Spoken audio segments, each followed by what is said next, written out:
My purpose in collecting is to find access to China, and I actually want to go behind the surface.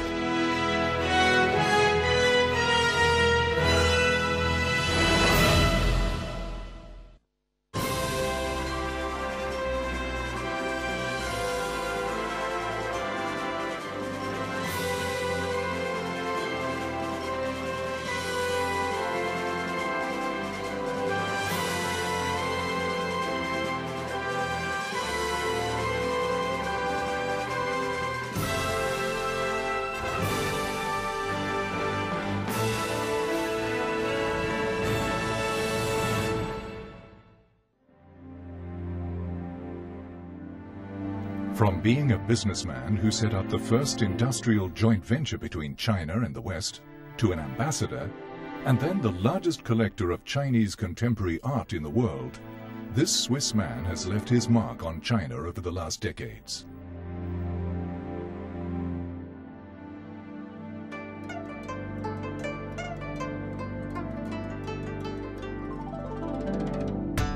Uli is very creative. He is completely without prejudice.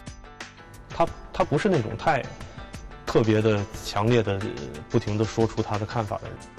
他跟我说，他小时候有个梦想，他希望他的头像印在钱上面。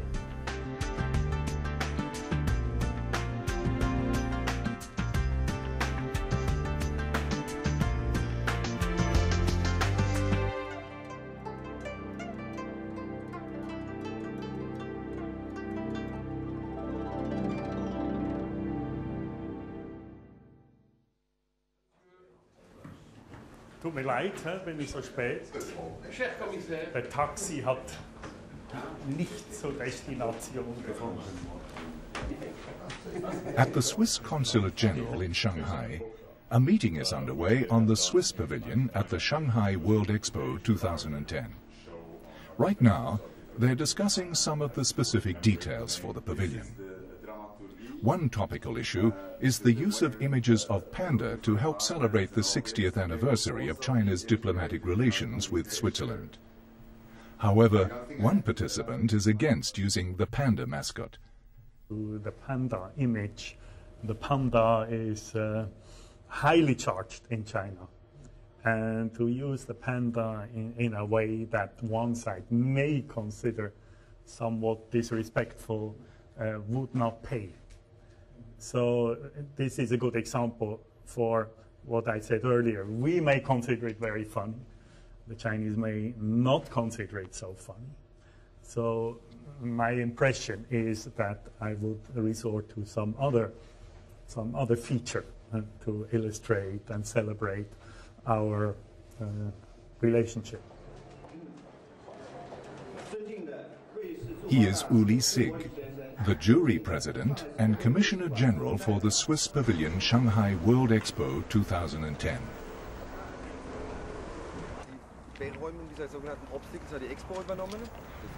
The Swiss Pavilion began its construction in early May 2009. The construction has encountered a number of challenges, including the lifting of the premise ground due to its soft clay base. Upon its completion, there will be chairlifts that could transport visitors from the urban area to the flower beds of the pavilion roof. The Swiss Pavilion thus closely meets one of the Expo's themes, encouraging a harmonious interaction between rural and urban areas. At the opening ceremony, Uli, along with an official of Shanghai World Expo Bureau, unveiled the official name of the Swiss Pavilion, Nature's Playground.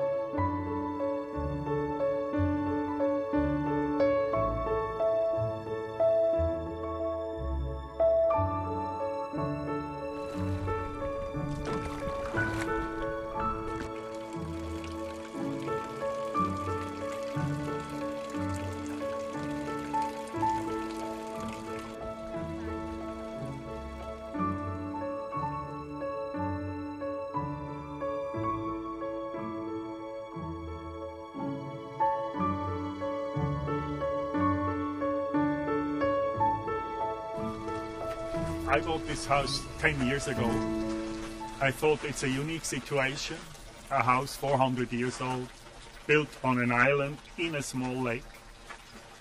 This island has been inhabited since Stone Age, in Bronze Age.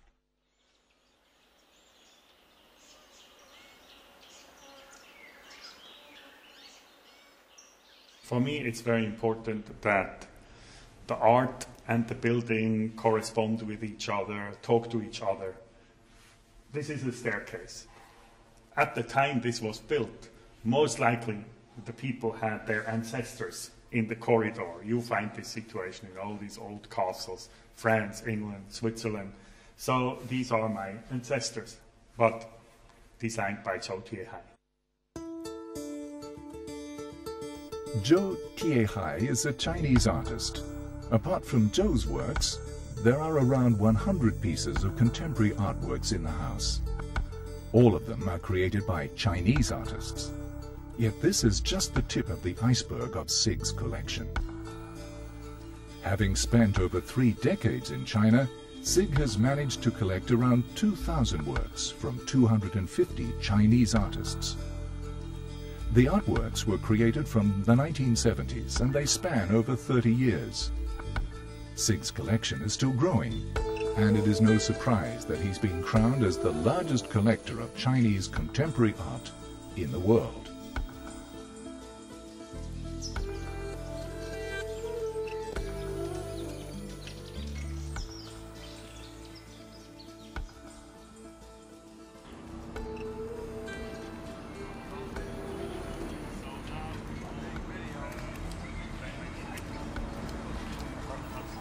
Sigg is accustomed to such visits, as his collections are considered as a window to the world of Chinese contemporary art. Foreigners can get a snapshot of the magnificent artworks produced in China before they decide on whether to explore it in further depth.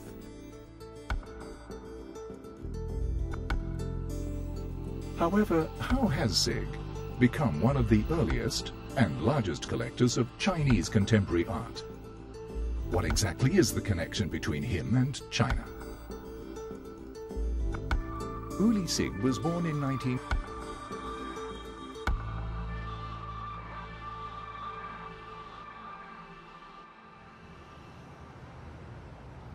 Uli Sigg was born in 1946 in Switzerland.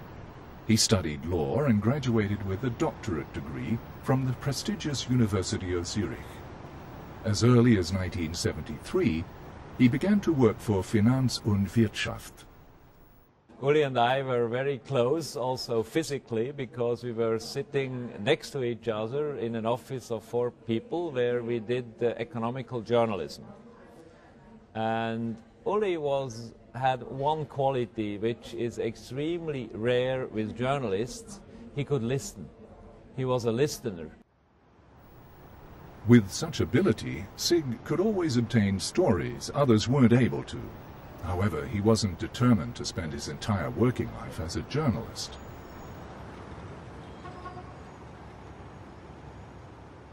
At some point, I thought, as a journalist, I tell everybody, you know, what to do, how to do better, but never do. So I decided to change my job, joined Schindler Company to do myself.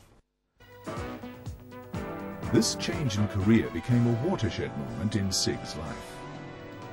In 1978, Sigg started to work for the Schindler Elevator Company, which was set up in Switzerland in as early as 1874. One day, a Chinese delegate came to the company and hoped to learn about the techniques of making elevators and wanted to see if the company could invest in China. Sigg was asked to play host to the delegate because of his journalism background.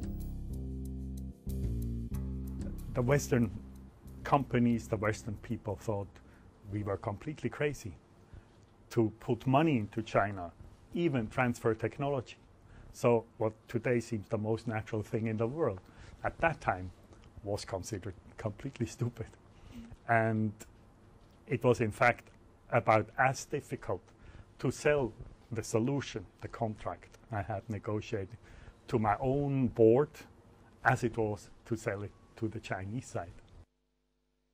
I just sensed, that China one day will be very big, and this is going to be very important.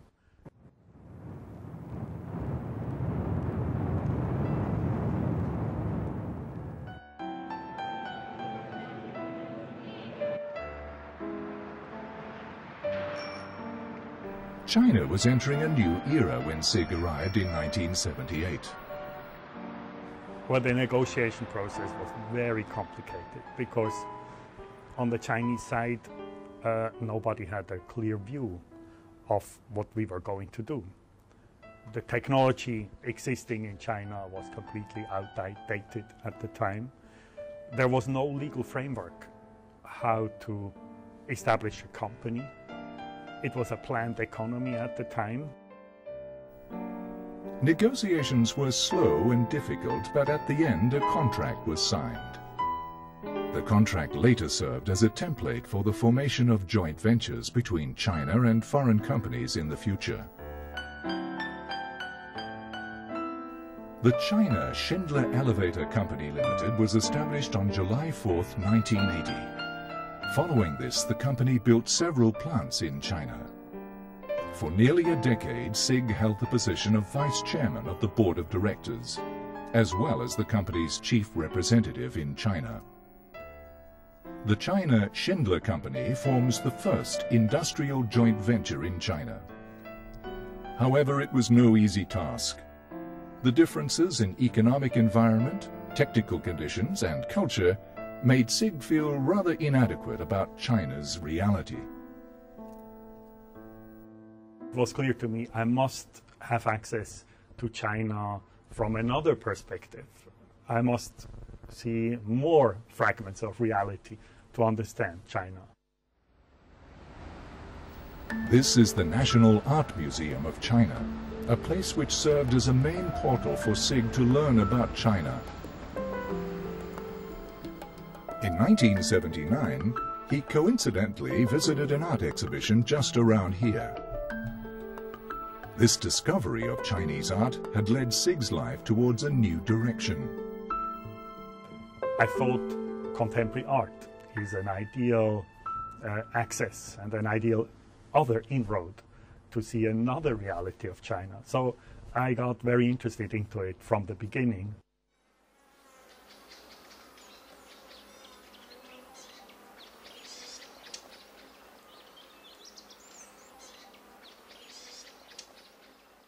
This is a painting I grew up with, that kind of art, 19th century. And I felt it was boring, it didn't reach me.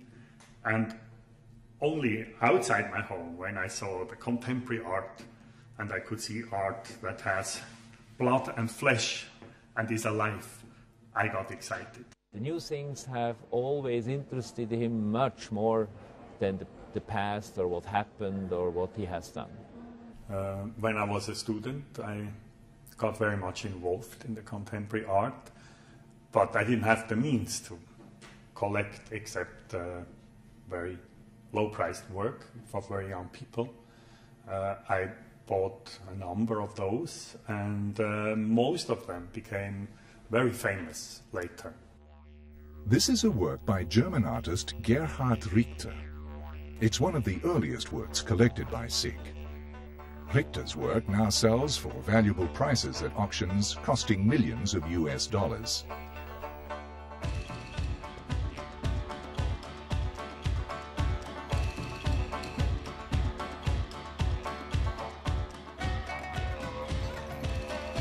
上海青年美术创作近年来正在逐渐走向新潮，这一现象在今天上午开始展出的第2届上海青年美术大展中充分反映出来。和上2届青年美展相比，写实作品已很少见，代之而起的是追求现视觉效果和表达象征意义的现代艺术作品。是从85年开始，那么就所谓的说那个就是85新潮，就实际上就是花了。就开始花了，就是以后花了10年时间，就是把西方现代艺术100年，就是重新学习了一遍。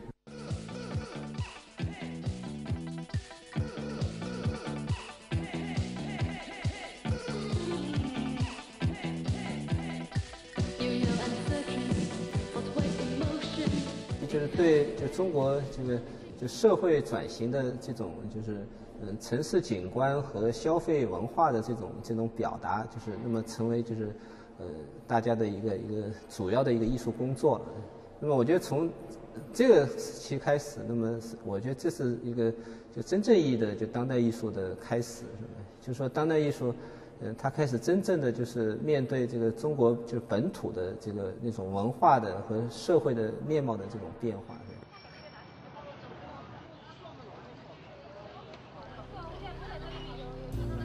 Since the mid-1990s, Sigg started his own art collection based upon a Westerner's taste for art. But soon enough, his next finding led him to become a big name in the world of Chinese contemporary art. It took quite a while until I found works interesting enough to collect for myself. But then I realized that nobody is collecting Chinese contemporary art, neither individual nor institution, neither in China nor outside. So I changed my focus and I decided to create this document, which obviously did not exist, a document of what the Chinese artists produce starting from 79 to today. 这一点我跟他曾经聊过嘛，我说，哎，你买的有些作品啊，我不是很喜欢。我在想你怎么会喜欢这种东西呢？那他跟我说，其实他买的有些艺术品也不是他喜欢的。我就眼睛瞪大，我说啊，你不喜欢你还买？他说不是，他说，我买艺术作品是我想见证那个中国当代艺术的一个发展的过程，所以他是从一个历史的角度在收藏的。For Sigg, behind his highly impressive collection lies not only his financial import, but also his determined mindset. Up till this day, Sigg has visited more than 1,000 artists. 03年，因为当时我正在做一个就是叫70后艺术展，就4场就叫70后艺术4场改变中国之后的一代。那么为了这个展览，就是我就去沈阳。那么沈阳就是也去了很多就是70后的年轻艺术家的工作室，但是就令我很惊讶的就是说每个人都告诉你说希克就是已经来过了，那么因为就是当时沈阳你知道就很多年轻画家就他的工作条件是非常差的，他们往往就是在一些这个贫民区里边就是租一些就比较破的那个房子，然后你要去那些工作室，中间要经过很多就是小路或者小胡同哈，然后这个路面都是坑坑洼洼的，甚至积着水，是吧？所以这个事情当时我非常，就给我打击非常大。我说我一定要在沈阳去几家希克没有去过的地方。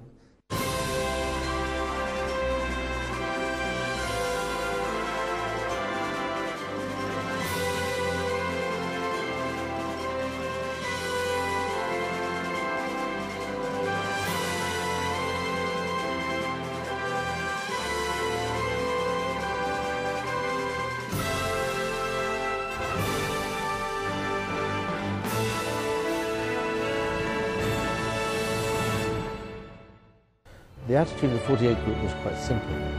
They believed that through trade came peace and prosperity.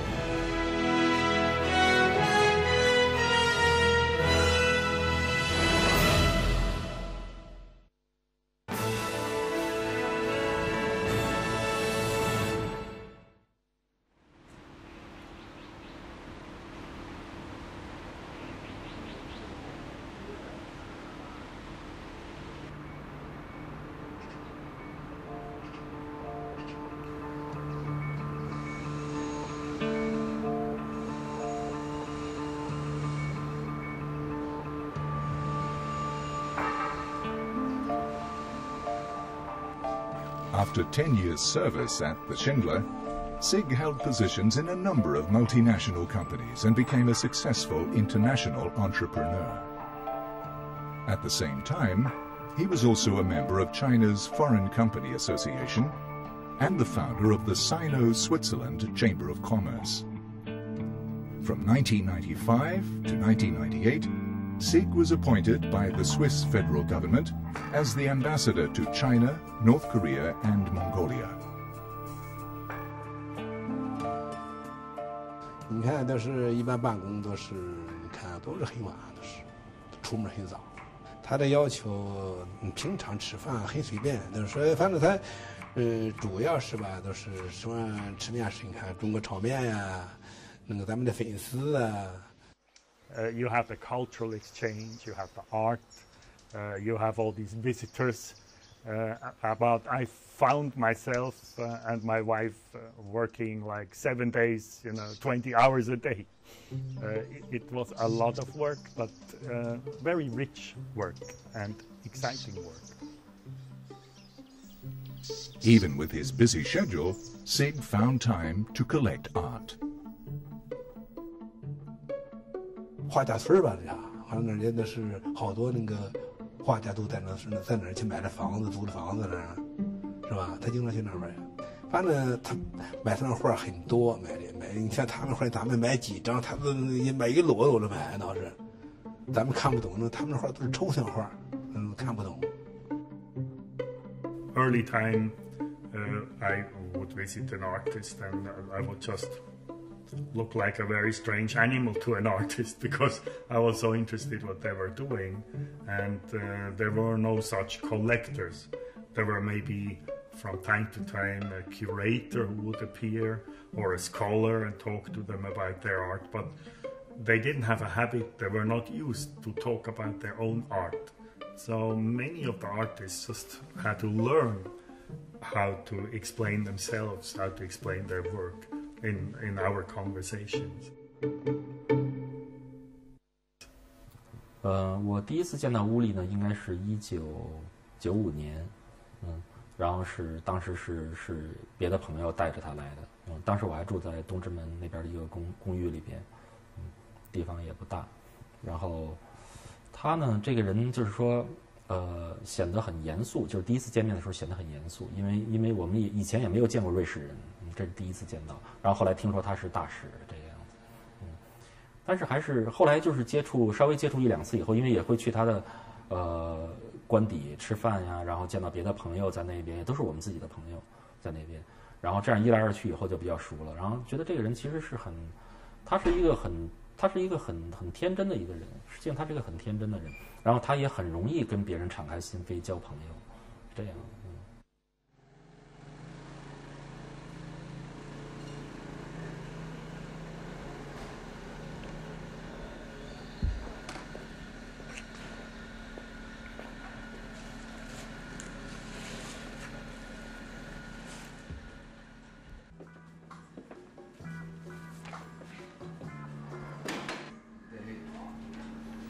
After his tenure, Sigg returned to Switzerland and served as the vice chairman at Ringier, the largest Swiss media enterprise.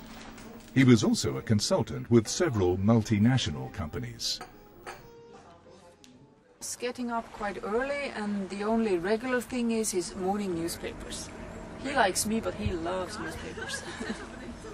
We jog together, we do bicycle together, we swim together, we look at art together.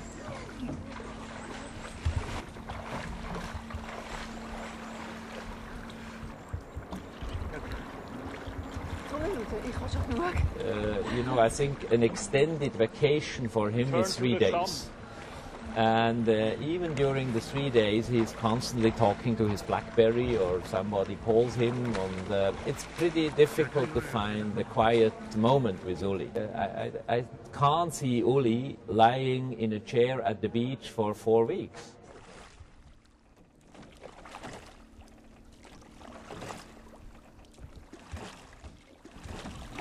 I was in the Swiss national team for rowing, but not this kind. Much faster.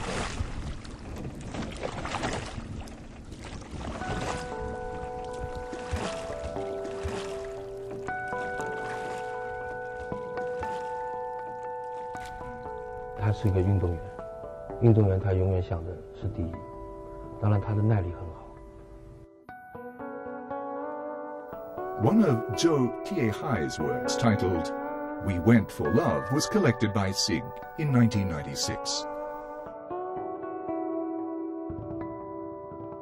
那是骆驼系列的第一张，是画在一个很大的一个纸上面的一个作品，叫《我们寻找爱情去了》。然后他把那张画挂在他的卧室里面。跟他的交往时间很长，从96年到现在。那我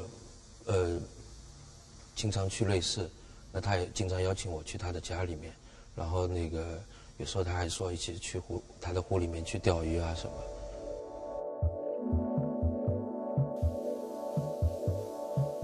Zhou Tiehai won the first Chinese Contemporary Art Award for Outstanding Young Artist. The Chinese Contemporary Art Awards, CCAA, was established in 1998 through Uli Sigg's own funding.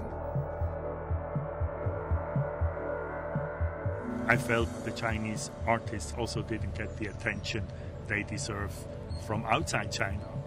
And the award allowed me to invite a jury of very important international curators to China so that they would see the Chinese art, which they didn't know. And that worked very well. They came to China and they looked at hundreds of works from many, many Chinese artists. And then they started to include these artists in their own projects.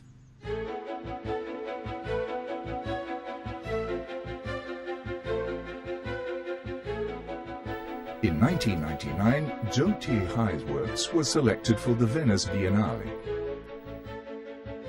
99年是第一次参加，那次是由哈拉基们策划的，他也是一个非常重要的一个策展人。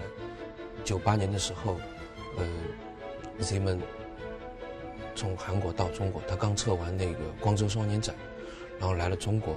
来中国以后，他就去香格纳，然后看很多艺术家的作品，然后就在那时候认识了 Zeman。那 Zeman 也是希克的好朋友，所以后来 Zeman 带了19个，展出了19个中国艺术家的作品在威尼斯双年展。This exhibition of 19 Chinese artists in this most important event of the art world was the result of this Chinese Contemporary Art Award jury meeting. Harald Zeman, the most famous curator of his time, came to China for that purpose. I took him around, we met many artists, and then he showed all these artists with many, many works. It was the first time a big international audience had to look at Chinese art. 早期的乌利希克，他跟 Harald Zeman 的交情，打开了世界对中国当代艺术的一个惊艳的感觉。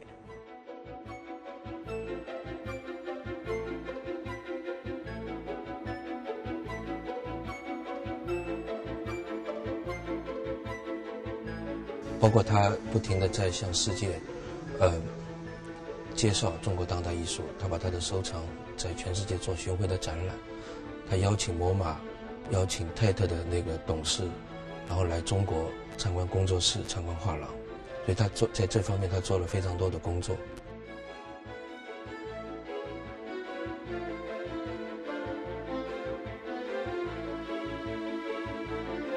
The exhibition of Sigg's collection caused a stir of Chinese contemporary art in the international art community. Sigg handed out a questionnaire with 5 questions that were related to Chineseness. So I asked them, is there something like Chineseness? If yes, what is it? Do you purposely work with it in your works? Do you purposely avoid it, or is it not relevant? Or is it just a stupid question? The answers were completely controversial. There is no consensus. 从我的感觉来讲，那么那个些问题不是艺术家能回答得了的，因为那是他作为一个收藏家他所遇到的困境，但并不是艺术家所遇到的困境。但是他却会这样去问，证明他对这个东西不是说买过以后就放在仓库里边或者怎么样，他对这个东西是有兴趣和有思考的。我们俩是从辩论几乎吵架而转变成朋友的。因为我跟他说，我说，哎，你是老外，对中国整个的这个从古到今的艺术史啊，肯定不会是像我们这么理解嘛，对不对？那结果你的意见、你的看法都代表了我们中国，其实我蛮不爽的，跟他这么去较劲，去较劲，你知道吗？结果他呢也没有一点都没生气，还很高兴跟我两人就在那边讨论什么是Chineseness， 就是什么是中国性。Genau. Sonst der Rest von der Flüge so wie alles gut, From me searching the artists, at some point the situation flipped. The artists were looking for me, and I got and I get today a lot of material coming from artists. Send it to me, show it to me, invite me, so that I could collect their art. However, there are two sides to every story.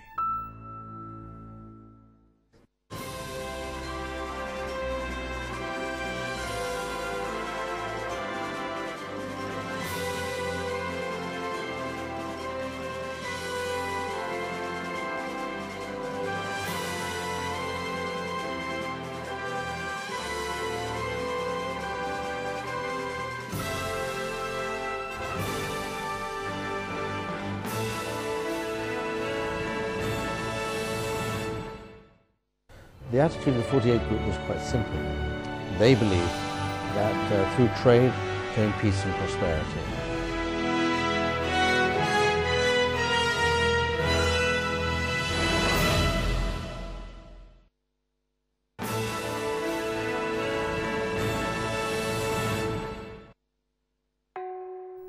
However, there are two sides to every story. The booming art market also introduced a challenge for Sigg. 如果从就是中国当代艺术85新潮以后，到这个21世纪初这一段时间呢，它几乎可以说是它的选择主导了这个西方国际的眼光嘛。那当然，他的选择主导的话，那个经典的东西在他手上。2005年以后呢，整个艺术饰品的市场，就是说那个艺术的那个价位，就是太不合理的飙涨啊。那中国的艺术市场出了一个很严重的状况，就是说有1、2个、3、4个、5、6个明星出来了以后，他们的作品啪一下价钱飙高，跟他同辈的人都以为他们都可以飙那么高，所以就变成说中国当代艺术。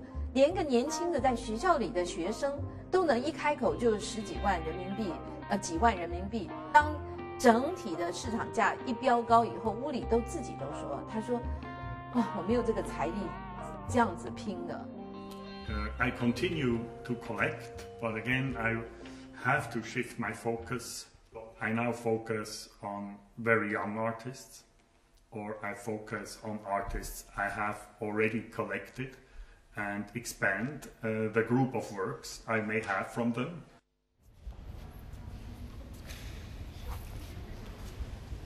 第一次我住在那个一个特别破的一个小区，然后那个路特别不好走，就是因为一下雨就是很泥泞嘛，是在那个北京那边就是花家地，对，叫南湖西里，是一个很破很老的一个教师楼楼群，对。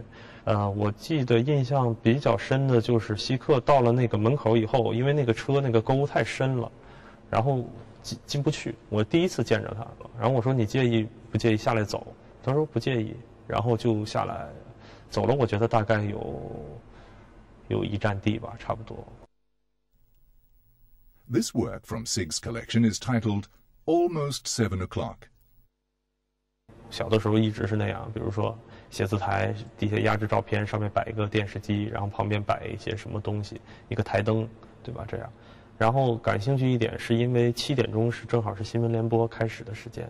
第一次看的时候好像没有什么，但是第2次后来，因为接触过几回聊这个作品，然后他决定要收藏这件作品，然后他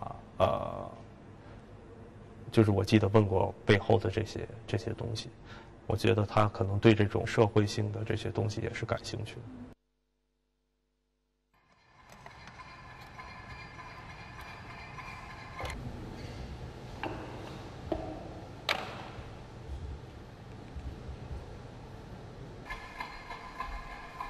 就是这样一个声音，等于是这样一个传输的一个，等于是一个机械的一个中心，它转动的一个声音，然后这个里面加了一个拾音的设备，可以把这个里边的那个喇叭把它扩得很大，这个声音。希克无意看到了我们当时那个联展的那个画册，然后他当时对画册上我印的那组作品就是比较感兴趣，然后他就给我打了电话了。我当时做的那个东西很小。就是说是在那个盲文的那个圣经上，画了我当时的那个日常的生活，然后当时我每天就等于说是不停地画自己3个不同窗子外的那个风景。一个艺术家对世界的那个观看的角度，和一个艺术家自己个人的人生观，他对这个都很感兴趣。This one's too much. Sigg still pays several visits to China every year. And every time he will meet up with Feng Bo. Sigg used to collect Feng's works, but now he is doing something rather different with him. The problem is, put a big mountain here.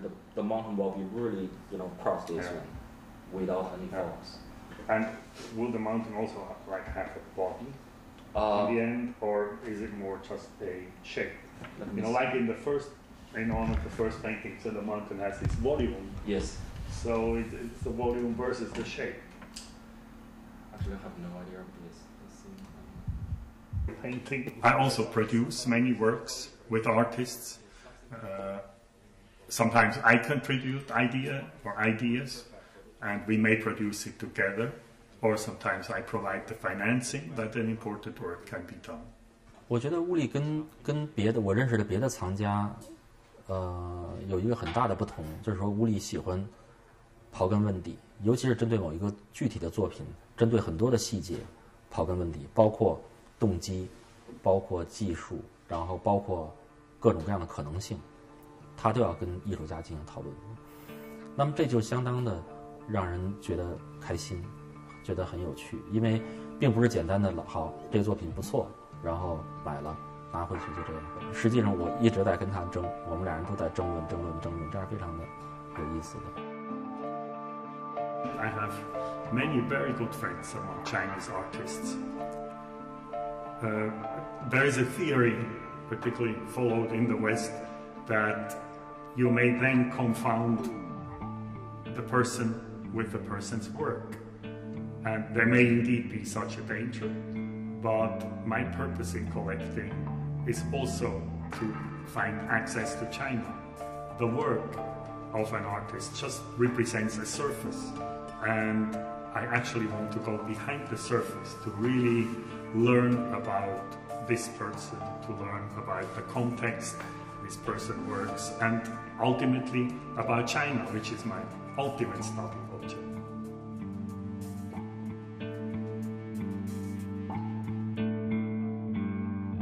On the surface, the booming art market and the soaring prices of Chinese contemporary artworks indicate that this Swiss collector is extremely wealthy.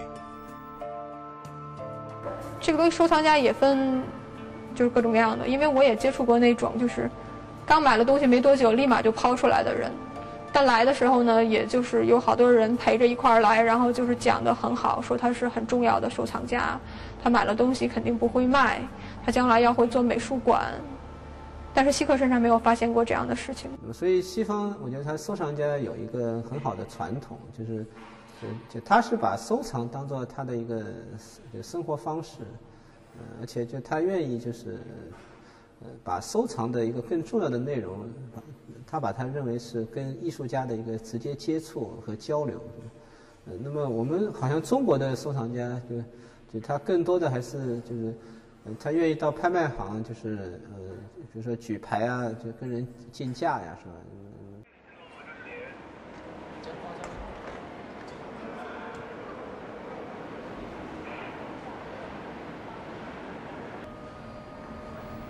Sigg currently pays visits to China every 2 months. Every time, he will meet up with artists to get in touch with the latest art trends and styles. He also attends various art-related events.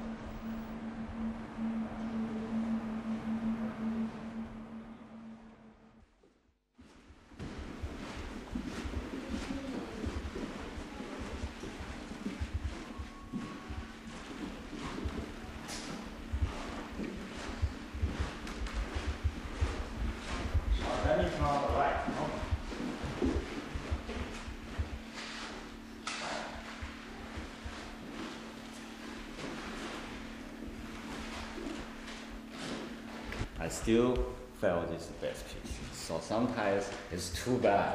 Uli have too good eye. I apologize. Yeah, but that's what the collector should. That's another should interesting. strive for. The good collector, would know. 我对他很矛盾，我希望见到他，又很怕见他。我们俩差不多2、3个月会见一次面，聊一聊。我怕见他的原因是我说你会给我压力。你像他今天这个地位，无论是从金钱、名利，从哪个角度，他都应该是养尊处优的人。乌里恰恰相反。我有一次跟他开玩笑，我说你每天睡不睡觉？你睡几个小时？他眼睛都是红的。他睡很少的觉。那我从他身上看到一个缩影，就是他为他的一种精神上的追求。这件事情没有利的，大家都知道，他从来不拍卖他的作品。这个展览是上个星期五，但是我在1个星期之前4月1号，刚在纽约也做了一个展览，就是有点不一样类型的这种作品。有多少作品？纽约那边是20几件，20几件。苏州这边也是20几件，但有一些很小，有一些像这么大的，那很大，应该很猛。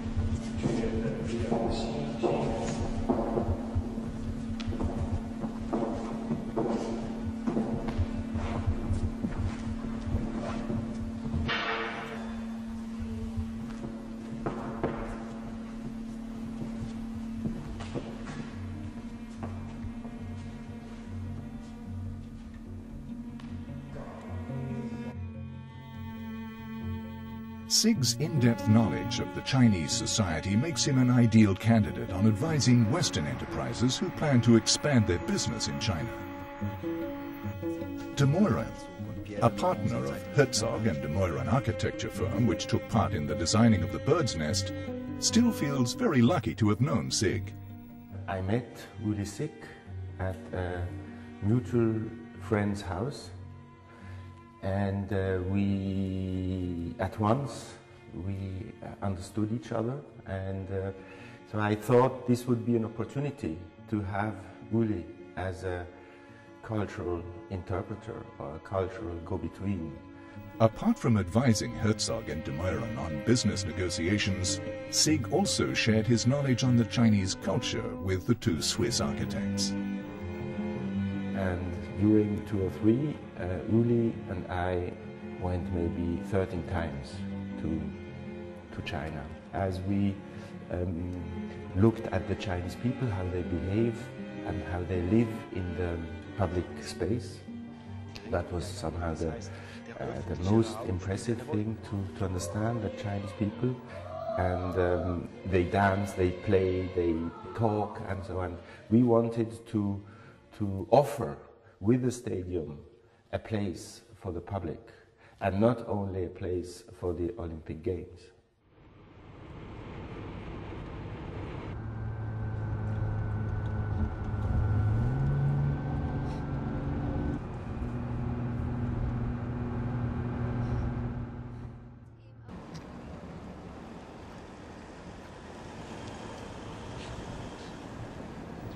Known to be the Olympics in the art world, the 40th Art Basel was held in Basel, Switzerland on June 10, 2009. The economic crisis didn't seem to stop art lovers from attending the event. Sigg is a frequent visitor to many grand art exhibitions.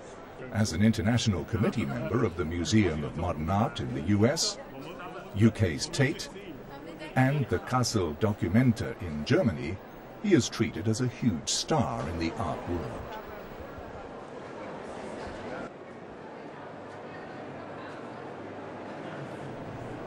This exhibition is comprised of works from 300 top galleries around the world and 2,500 artists. Among them, there are 4 galleries representing China. This figure is quite marginal compared to the 7 galleries selected from small countries like Austria and 8 from Belgium.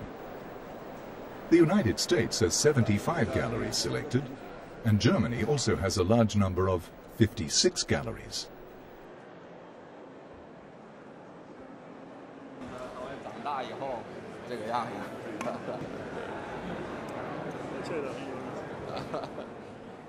就是我记忆中有这种。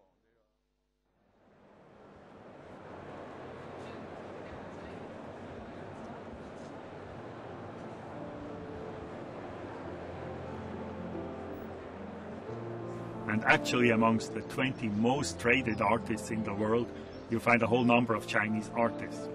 But that does not necessarily reflect the influence Chinese art has on artistic creation in this mainstream art. Therefore, we only see a small number of Chinese galleries or galleries representing Chinese artists. And I have also fought a lot. I wrote letters to the art fair and consulted them many times to increase this number.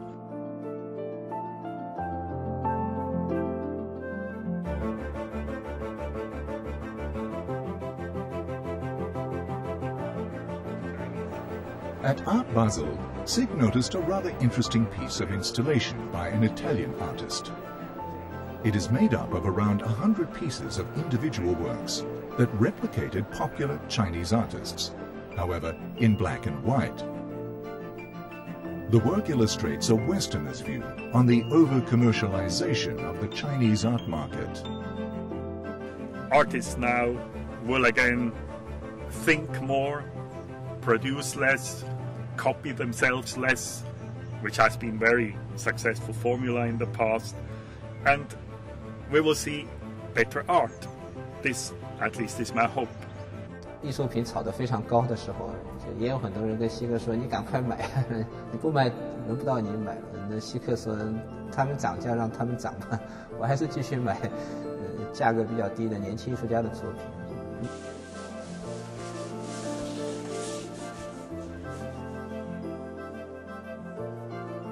A lot of people think my art collection, has a tremendous value, and hardly anybody believes me. I don't spend one single thought on that because I'm not selling. I have no interest in art as a material value. I think the art belongs to China, and it's my intention to bring the collection back to China one day.